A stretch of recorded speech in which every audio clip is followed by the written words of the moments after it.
A'udzubillahi minasyaitonirrajim. Bismillahirrahmanirrahim. Ya hayyu ya qayyum bi rahmatika astaghits.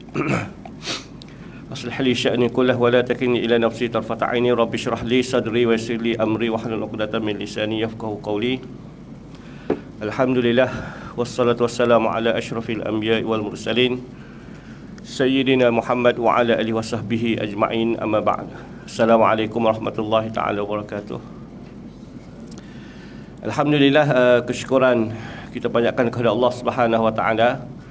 Dia telah memberi kekuatan kepada kita dan izinnya sama-sama dapat kita berada di dalam suatu majlis ilmu, walaupun agak lewat sedikit.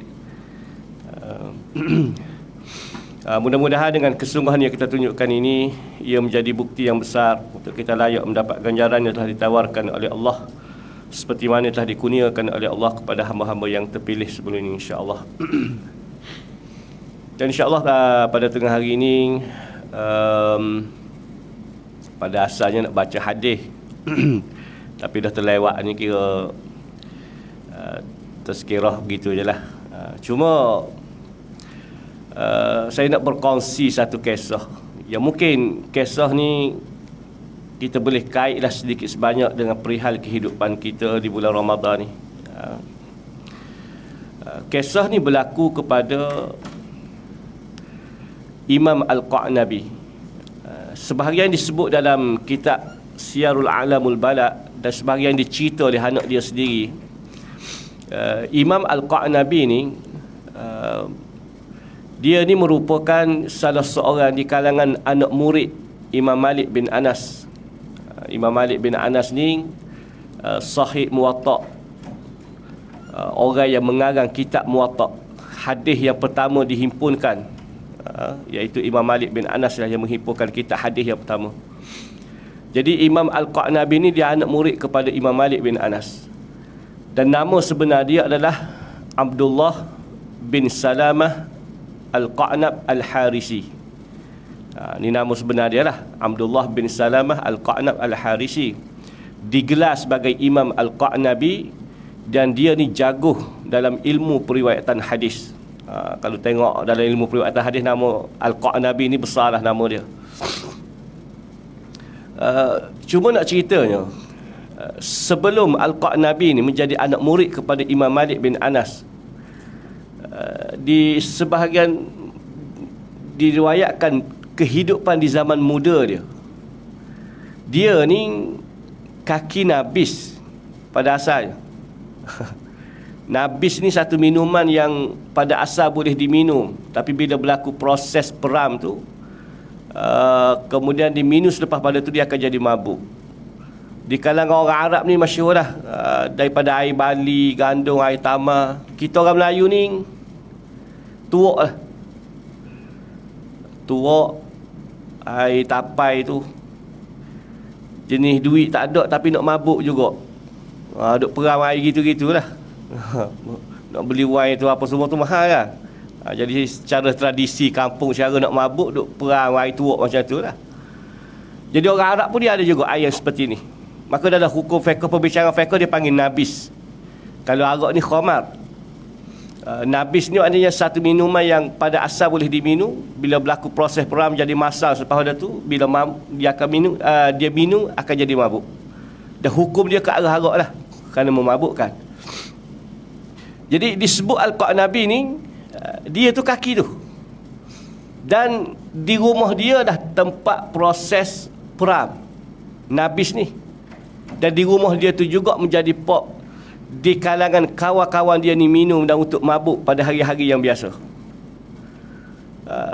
Maka begitulah kehidupan aku, kata Al-Qa'nabi. Sehinggalah sampai satu masa aku keluar ke jalan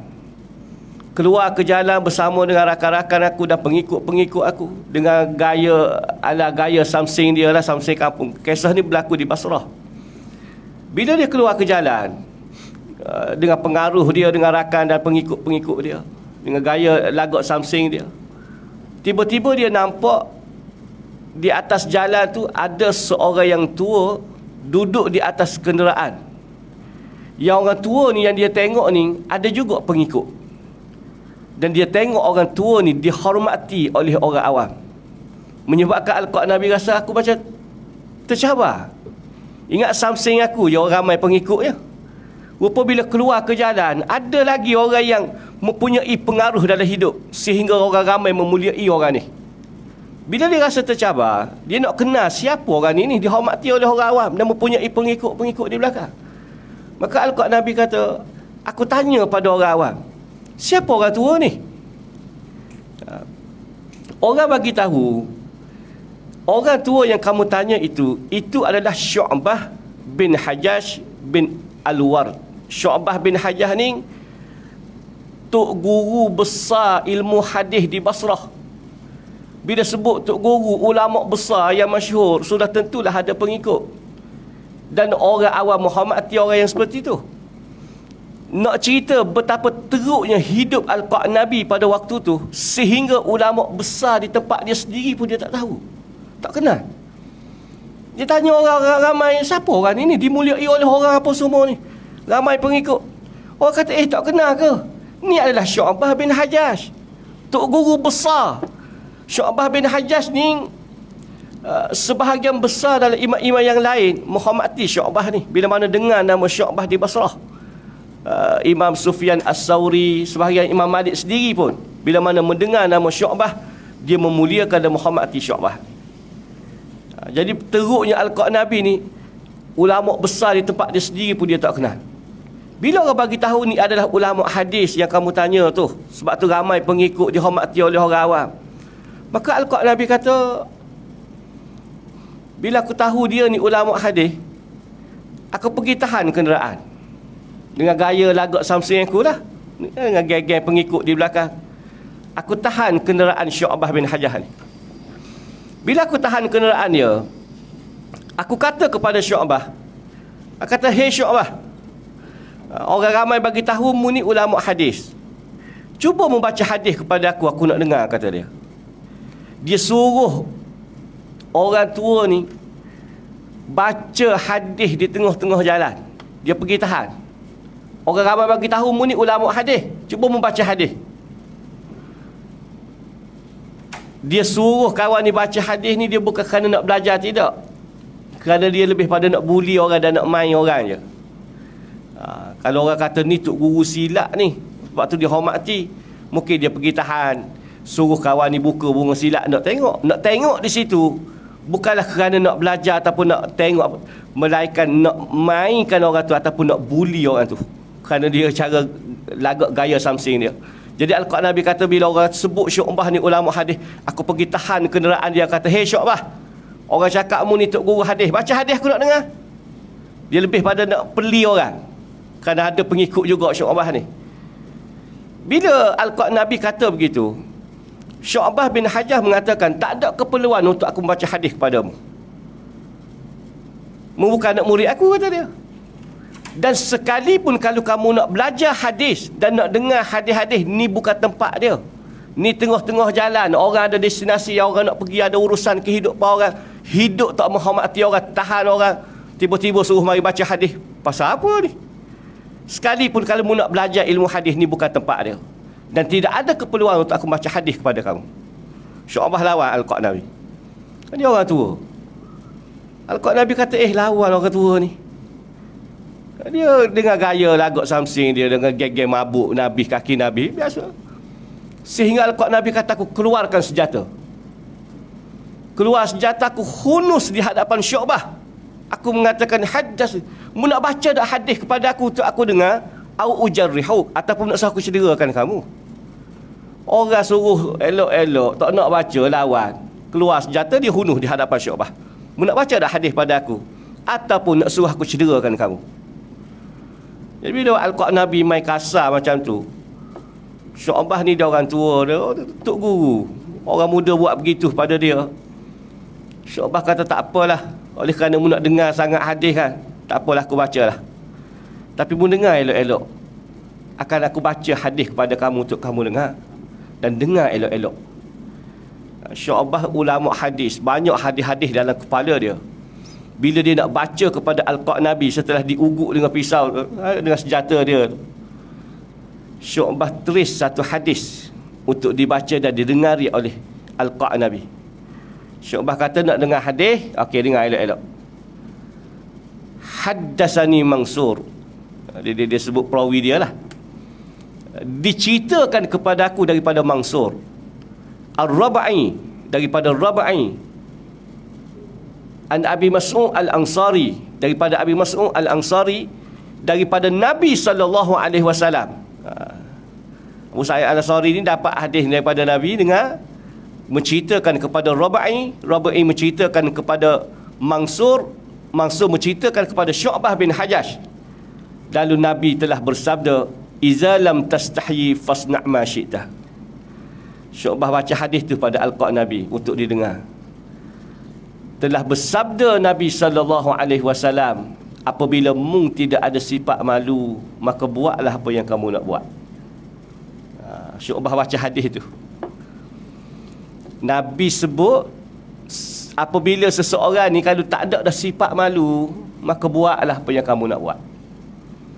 Ini hadis satu sindiran kepada manusia. Orang ni kalau tak ada sifat malu, habis.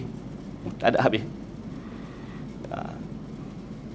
Pergi bazar dalam keadaan Ramadan, sebahagian seluar pendek boleh pakai di celah-celah orang ramai. Kita hok tengok ni malu.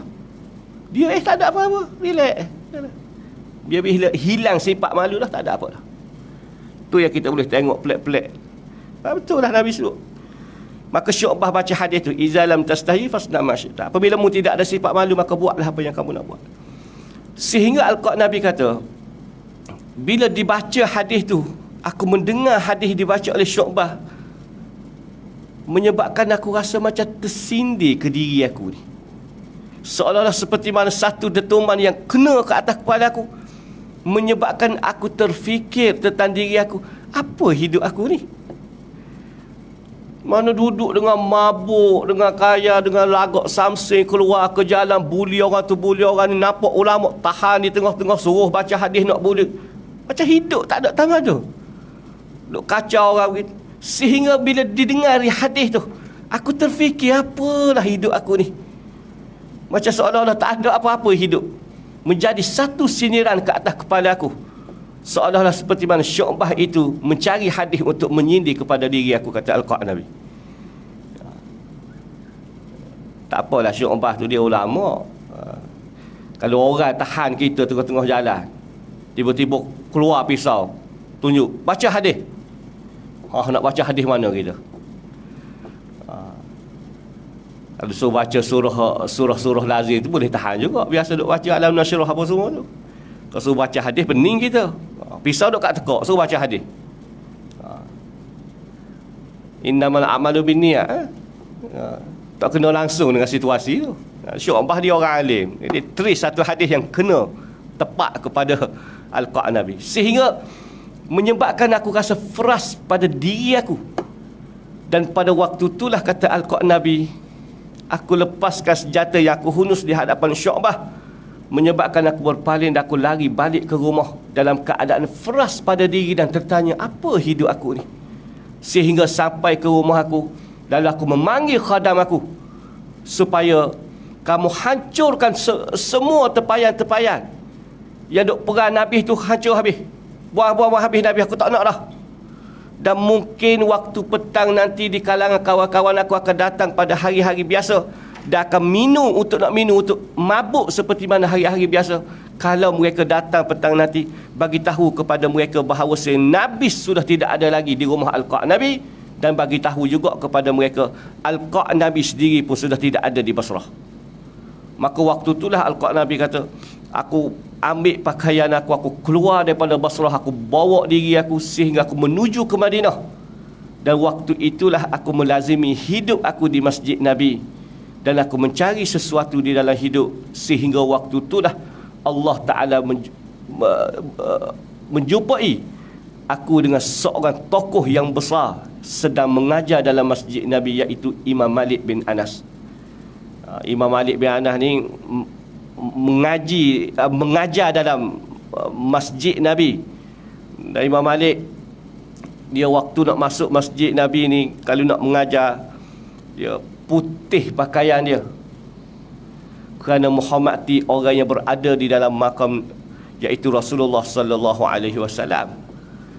Jadi Nabi kata waktu itulah aku nampak seorang tokoh yang besar sedang mengajar di masjid Nabi, dan aku melazimi hidup aku dengan kuliah Imam Malik sehingga sampai satu masa aku menjadi anak murid kepada Imam Malik bin Anas.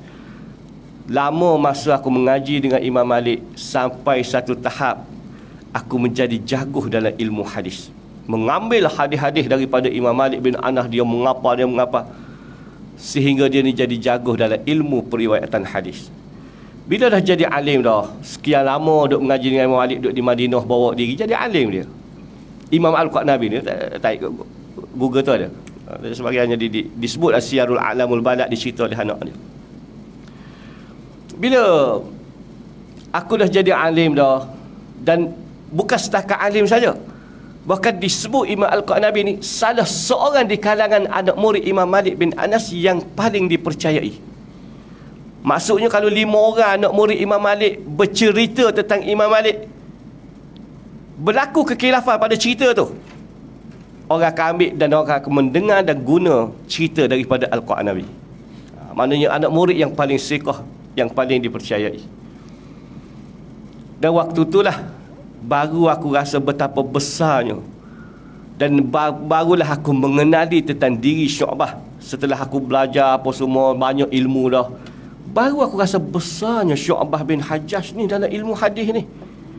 Kerana Imam Malik sendiri pun bila mana mendengar nama Syu'bah bin Hajjaj di Basrah, Imam Malik ni menghormati dan memuliakan Syu'bah. Dan aku merasakan tak cukup untuk aku belajar setakat ni, dan aku perlu balik ke tempat aku balik untuk mengambil pula hadis-hadis daripada Syu'bah bin Hajjaj. Maka waktu itulah Al-Qurtubi kata aku tinggal dah Madinah. Setelah sekian lama duk belajar apa semua, dan aku tinggal Madinah, aku menuju balik ke tempat aku balik di Basrah. Bila aku balik ke Basrah, demi nak mengambil hadis-hadis daripada Syu'bah yang dia duk perli dulu, bila dia balik ke Basrah, dia tanya pada orang, di manakah Syu'bah bin Hajjaj sekarang? Maka orang bagi tahu Syu'bah bin Hajjaj telah meninggal dunia lama dah. Sebab dia tak tahu, lama dia duduk di Madinah belajar dengan Imam Malik, tak tahu apa cerita dah berlaku di Basrah tu. Dulu tak ada Facebook, tak ada apa, tak ada perkhabaran dah. Jadi balik di saat tu nak ambil hadis-hadis dengan Syu'bah, orang bagi tahu Syu'bah ni telah meninggal dah, lama dah meninggal.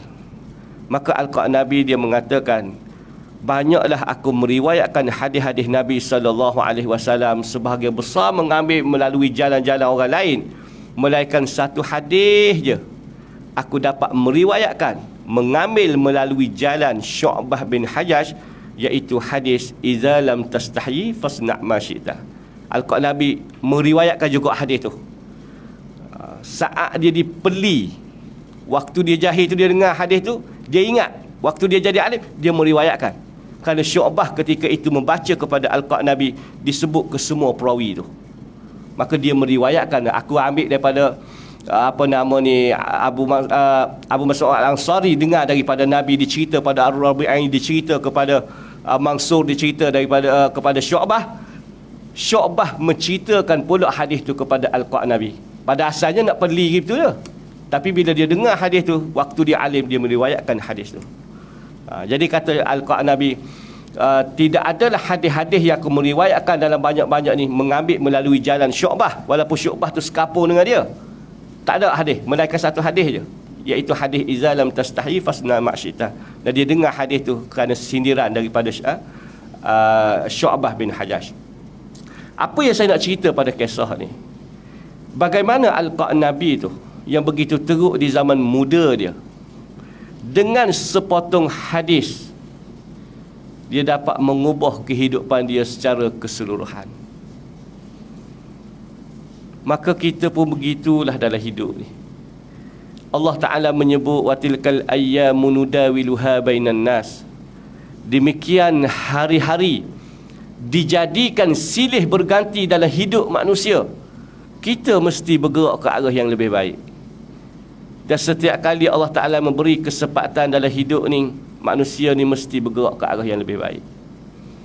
Supaya jangan sama kita hari ni, kita 5 tahun lepas tak sama dah. Yang mungkin sebahagian kita berfikir tentang tindakan-tindakan perbuatan kita yang 5 tahun lepas. Kadang-kadang kita rasa bodoh aku buat begitu. Menunjukkan kita ni telah ke arah kebaikan, ke arah kebaikan. Dan itulah diminta. Tiap-tiap kali dijadikan, tiap-tiap hari dijadikan silih berganti itu, manusia mesti bergerak ke arah yang lebih baik. Maka kita begitulah.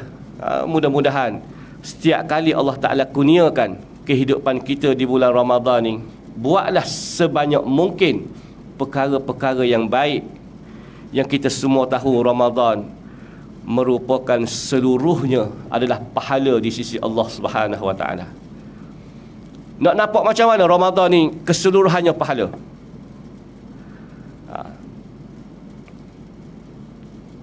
Tak perlu bahas amalan dah. Tak perlu bahas kita duk mengaji Quran, kita duk dengar hadis, duk mendengar dalam majlis ilmu, kita duk zikir, wuduk kita, sembahyang Jumaat kita.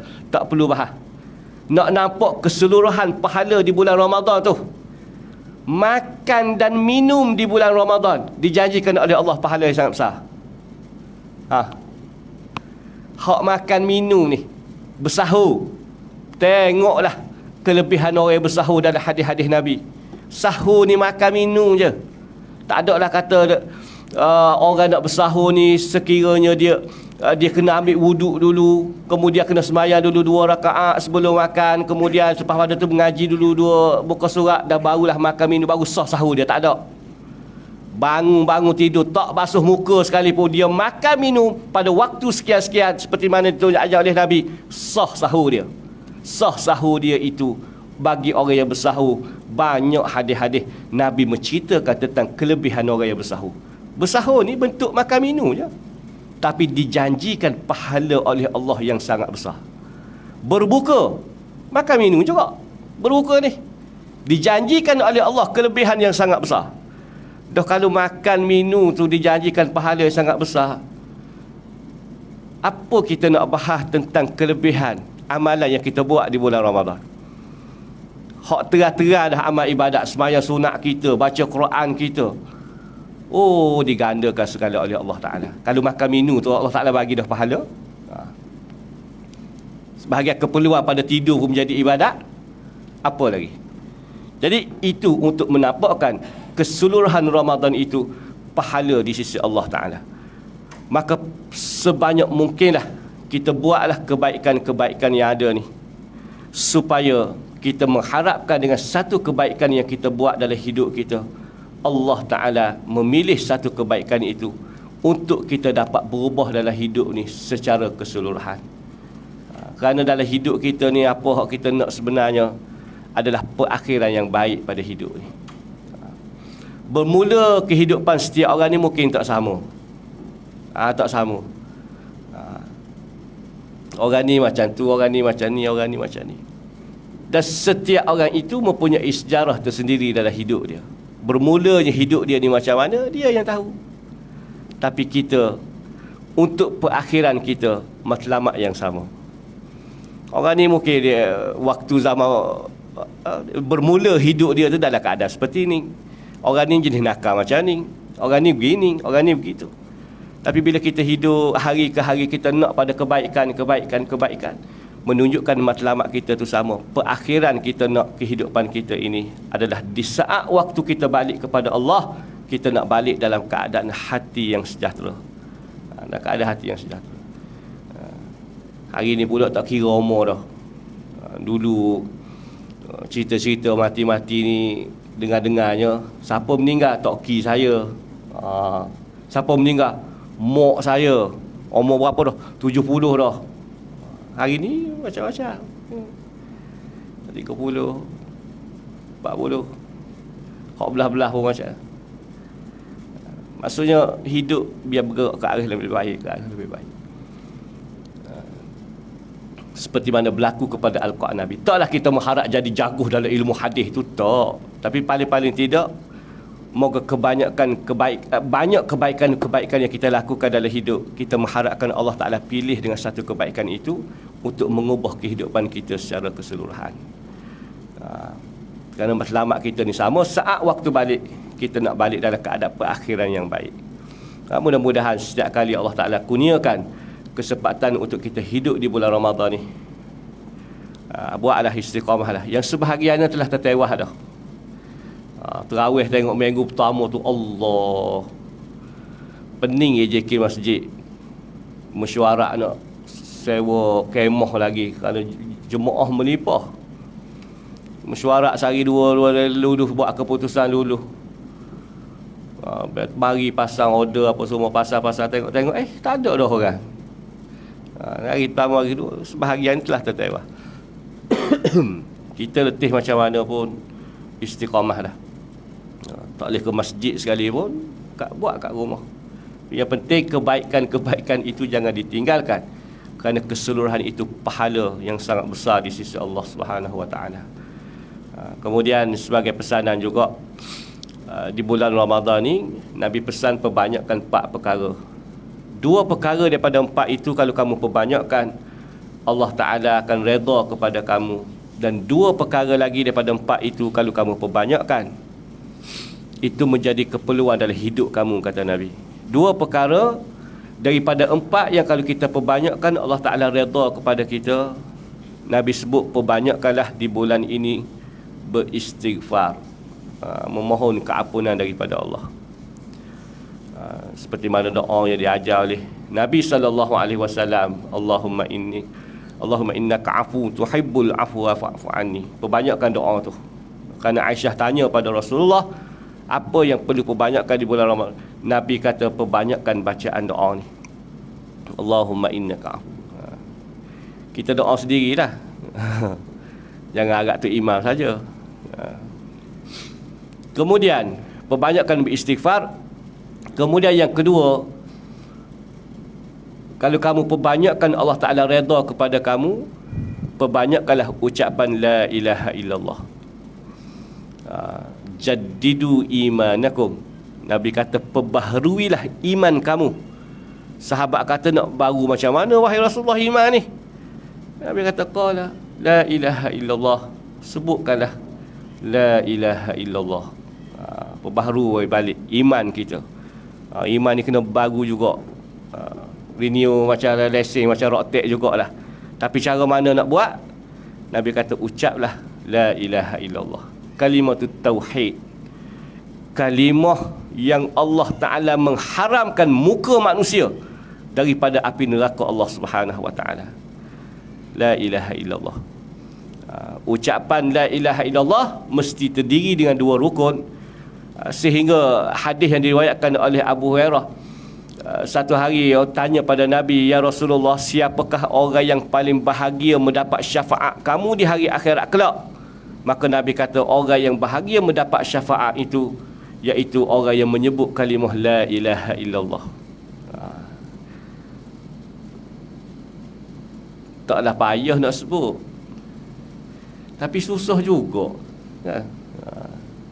Duduk dalam kereta traffic light itu rasa sedap menyanyi lagi pada la ilaha illallah. Tahulah besar tu kalimah tu, tapi susah. Usahalah. Jaddidu imanakum. Kalimatut tauhid. Nak panggil tahlil ke nak panggil apa, panggil la ilaha illallah. 2 perkara ni kalau kamu banyakkan, Allah Ta'ala akan redha kepada kamu.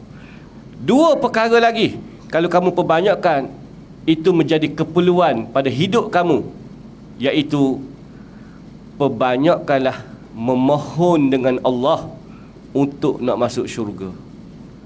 Doalah macam mana, ya Allah, ya Tuhanku, jadikanlah aku ini hamba yang dapat masuk syurga-Mu tanpa hisab, sebagai contoh. Doalah macam mana. Tapi di bulan ini perbanyakkanlah minta untuk nak syurga Allah Ta'ala. Sebahagian orang kata nak minta syurga macam mana, Ustaz? Saya pun malu dengan diri sendiri ni, tak berapa berjuru pun. Minta, Nabi suruh minta. Dan minta syurga tertinggi, Firdaus. Minta hak paling tinggi sekali, boleh hak tengah-tengah, okey lah. Ni minta tu hak bawah dah. Nabi kata minta syurga ni kena minta. Dalam masa yang sama kita minta syurga, neraka pun kita kena minta untuk berlindung. Bukanlah bermakna kita duk minta syurga tu tak apalah, tu faham lah tu, kita tak nak neraka lah sebab kita minta syurga tu. Tak. Nabi kata kedua-dua kita minta. Syurga ni minta untuk nak masuk, neraka ni juga minta berlindung dengan Allah Subhanahu Wa Taala. Dan kedua-dua ni perlu perbanyakkan di bulan Ramadan. Mudah-mudahan Allah Taala kurnialah kekuatan kepada kita untuk istiqamah dan untuk saki-baki yang ada ni, supaya kita dapat lebih lagi semangat yang lebih untuk melakukan setiap kebaikan yang ada di bulan Ramadan, sehingga masuk pada 10 yang terakhir sampailah ke hari raya. Dan insya-Allah moga kita keluar daripada Ramadan akan menjadi manusia yang bertakwa kepada Allah Subhanahu Wa Taala, insya-Allah. Maka sekadar itulah. Wabillahi taufiq. Assalamualaikum warahmatullahi wabarakatuh. Wallahu a'lam. Ya.